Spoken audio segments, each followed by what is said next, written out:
difference, she forced herself to say. In fact, it makes it worse. His arms loosened. He gave her a quizzical glance.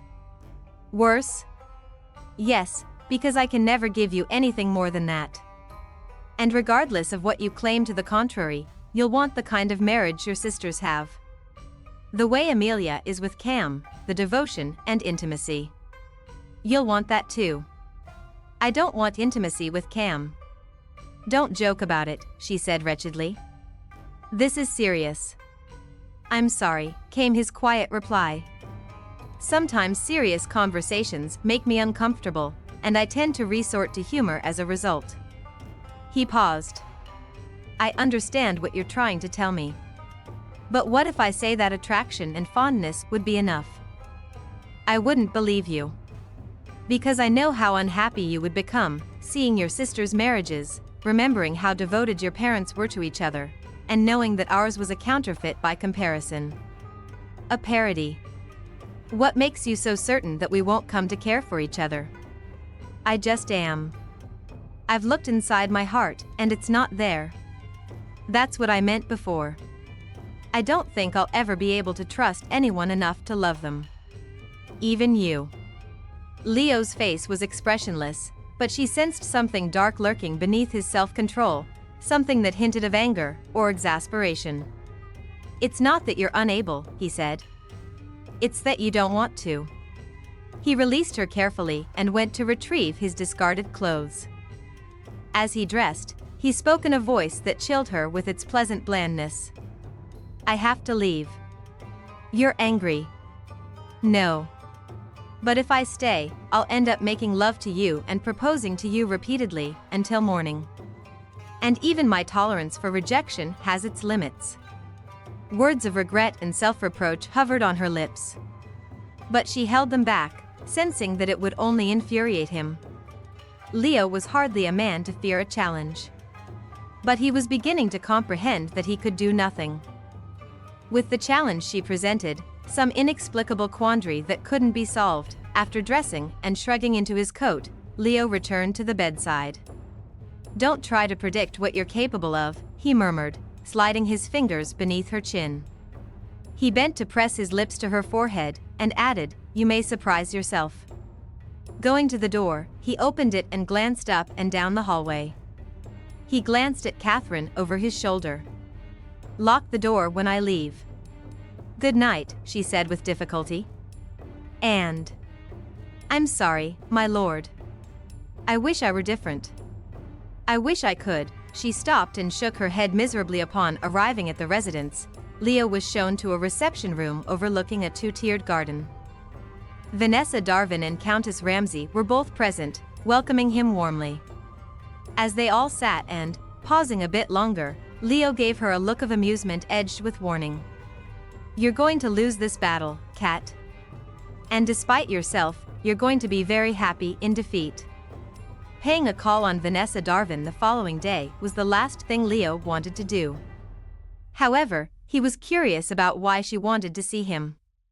The address that Poppy had given to him was of a Mayfair residence in South Audley Street, not far from the terrace he leased.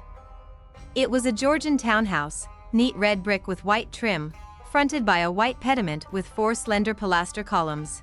Leo liked Mayfair immensely. Not so much for its fashionable reputation as the fact that it had once been deemed a lewd and disorderly place in the early 18th century by the Grand Jury of Westminster. It had been condemned for its practices of gaming, bawdy stage plays, prize-fighting and animal baiting, and all the attendant vices of crime and prostitution. Over the next 100 years it had gradually gentrified until John Nash had sealed its hard-won respectability with Regent Street and Regent's Park. To Leo, however, Mayfair would always be a respectable lady with a notorious past. Upon arriving at the residence, Leo was shown to a reception room overlooking a two-tiered garden. Vanessa Darwin and Countess Ramsay were both present, welcoming him warmly. As they all sat and made the obligatory small talk, inquiring after the health of their family, and his, and the weather, and other safe and polite subjects of an opening acquaintance, Leo found that his impressions of the two women from the ball in Hampshire were unchanged. The Countess was a garrulous biddy, and Vanessa Darwin was a self-involved beauty. A quarter-hour passed, and then a half-hour. Leo began to wonder if he would ever discover why they had prevailed on him to call. "Dear me," the Countess eventually exclaimed, "I quite forgot that I had intended to consult with Cook about the evening meal. Pardon, I must go at once." She stood, and Leo automatically rose to his feet. Advertisement. "Perhaps I should leave, as well," he said, grateful for the opportunity to escape. "Do stay, my lord," Vanessa said quietly. A look passed between Vanessa and the Countess before the latter left the room. Recognizing the obvious pretext to leave them alone, Leo lowered back into the chair. He raised a brow as he regarded Vanessa. "So there is a point to this." "There is a point," Vanessa confirmed. She was beautiful, her shining dark hair arranged in pinned-up curls. Her eyes exotic and striking in her porcelain complexion. "I wish to discuss a highly personal matter with you. I hope I may rely on your discretion." "You may." Leo studied her with a flicker of interest. There was a hint of uncertainty, urgency, beneath her provocative facade. "I'm not certain how best to begin," she said. "Be blunt," Leo suggested. "Subtleties are usually wasted on me. I would like to put forth a proposition, my lord, that will satisfy our mutual needs." "How intriguing. I wasn't aware that we had mutual needs." "Obviously yours is to marry and have a son quickly, before you die." Leo was mildly startled. "I hadn't planned to expire anytime soon." "What about the Ramsay curse?" "I don't believe in the Ramsay curse."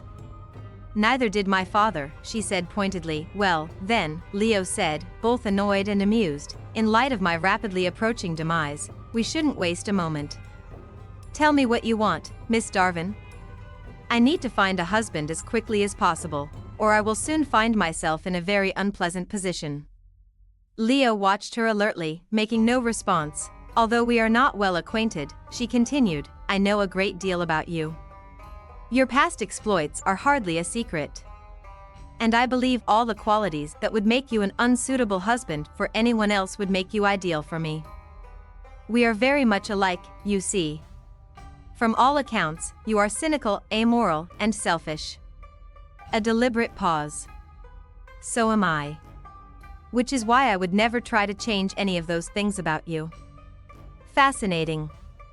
For a girl no more than 20, she possessed preternatural self-confidence. "Whenever you chose to stray," Vanessa continued, "I wouldn't complain. I probably wouldn't even notice, because I would be similarly occupied. It would be a sophisticated marriage. I can give you children to ensure that the Ramsay title and estate will stay in your line of descent. Furthermore, I can, Miss Darwin," Leo said carefully, "pray don't continue." The irony of the situation was hardly lost on him. She was proposing a true marriage of convenience, free from messy desires and feelings. The diametric opposite of the marriage he wanted with Catherine, not long ago, that might have appealed to him. Settling back in his chair, Leo regarded her with detached patience. "I don't deny the stories of my past sins. But despite all that, or perhaps because of it, the idea of a sophisticated marriage doesn't appeal to me in the least." He saw by the frozen stillness of Vanessa's face that he had surprised her. She took her time about replying. "Perhaps it should, my lord. A better woman would be disappointed and shamed by you, and come to hate you. Whereas she touched her chest in a practiced gesture, drawing his attention to her round, perfect bosom, would never expect anything from you."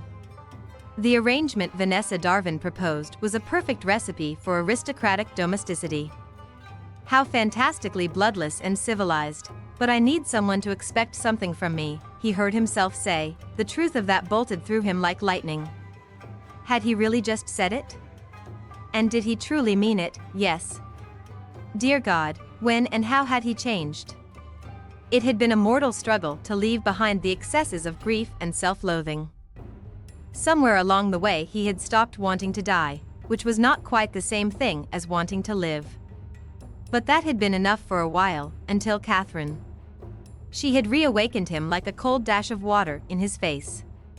She made him want to be a better man, not just for her, but for himself as well. He should have known that Catherine would push him over the edge. Good God, how she pushed him. And he loved it. Loved her. His small, bespectacled warrior, "I won't let you fall," she had said to him, the day he'd been injured at the ruins.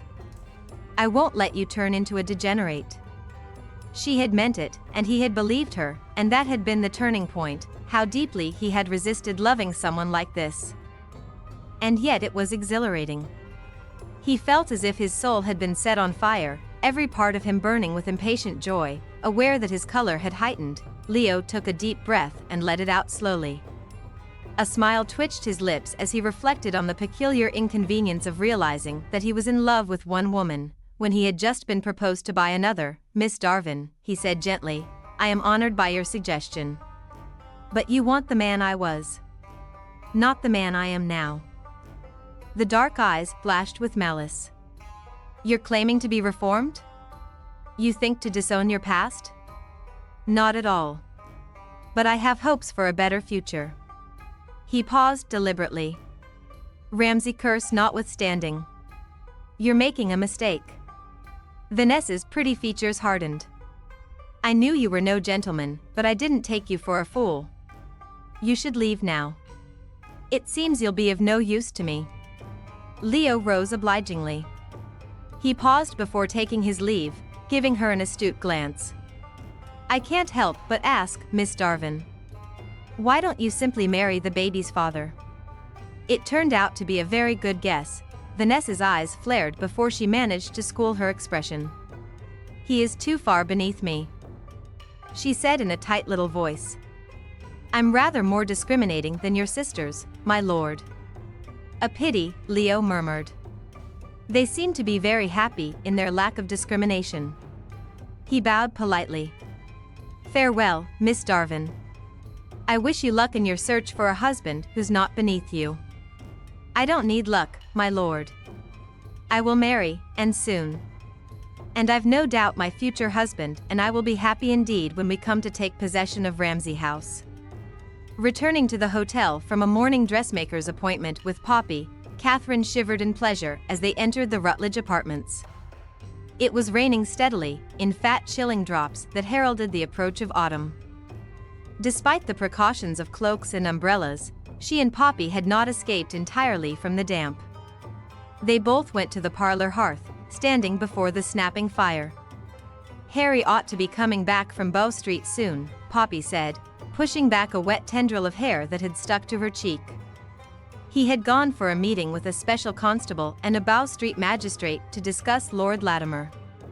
So far Harry had been maddeningly close-mouthed as to the specifics of the situation, promising that after he'd gone to the magistrate's office, he would explain in detail. "And so should my brother, after seeing Miss Darvin." Catherine removed her spectacles and used a fold of her sleeve to clear the steam from the lenses.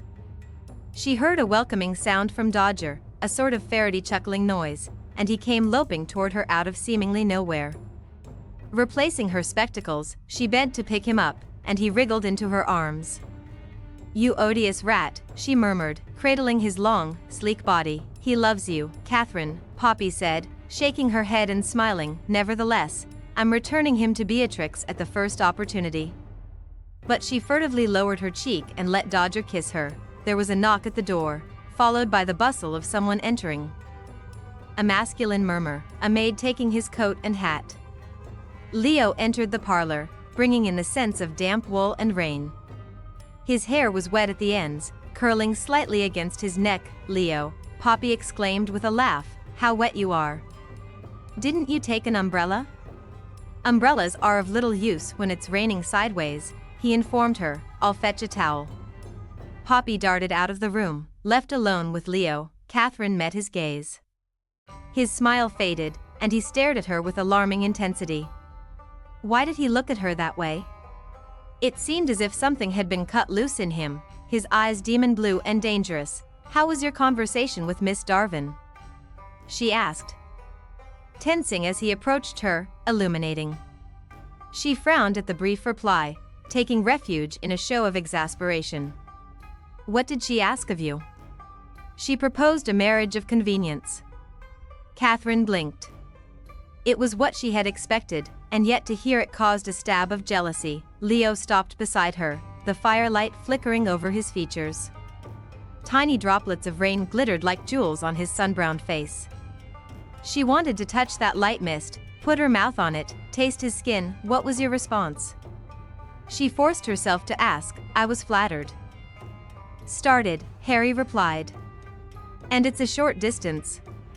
Only a milksop would send for a carriage. Better a milksop than to catch your death of cold, Poppy fussed.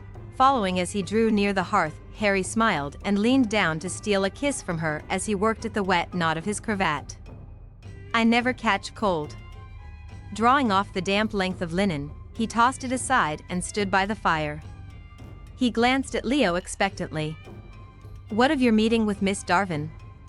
Leo sat and leaned forward with his elbows braced on his knees. Never mind that, tell us about the visit to Bow Street. Special Constable Hembry has considered the information you provided, and he's willing to take up an investigation. What kind of investigation?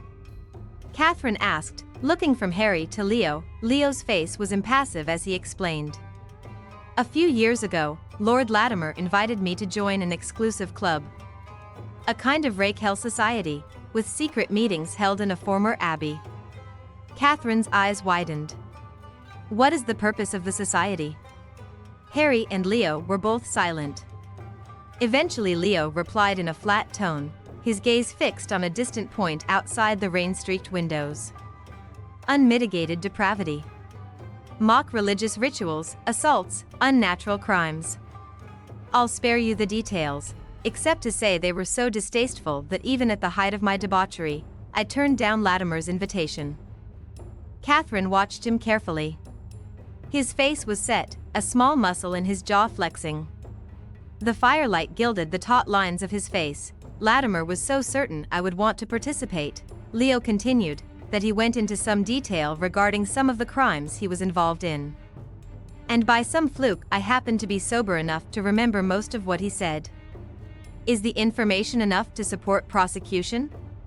Catherine asked. And as a peer, doesn't Lord Latimer have the right of freedom from arrest? Only in civil cases, Harry told her. Not in criminal ones. Then you think he'll be brought to trial? No, it won't come to that, Leo said quietly. The society can't allow their activities to be exposed. When they realize that Latimer is the focus of an investigation, they'll probably force him to leave England before he can be prosecuted. Or better yet, they'll see to it that he ends up as a floater in the Thames. Will Constable Hembry want to depose me? Catherine brought herself to ask. Absolutely not, Leo said with reassuring firmness. There's more than enough evidence against him without your involvement. However it plays out, Harry added, Latimer will be far too busy to trouble you further, Cat. Thank you, Catherine told Harry. Her gaze flickered back to Leo as she added, that is a great relief. After an awkward pause, she repeated herself lamely. A great relief, indeed. You don't seem all that relieved, Leo observed lazily. Why is that, Marks? This lack of sympathy, along with his earlier taunts about Miss Darwin, were too much for Catherine's shredded nerves. If you were in my position, she said stiffly, you wouldn't exactly be dancing a jig either. You're in a fine position. Leo's eyes were like blue ice. Latimer will soon be gone. Rutledge has acknowledged you publicly. You're a woman of means, and you have no obligations or commitments to anyone. What could you possibly want that you don't have? Nothing at all, she snapped. I think you're sorry to stop running and hiding. Because now you have to face the unfortunate fact that you have nothing. And no one to run to. It's enough for me to stay still, she said coldly. Leo smiled with provoking insouciance. That brings to mind the old paradox. What paradox? About what happens when an unstoppable force meets an immovable object. Harry and Poppy were both silent, looking back and forth between them.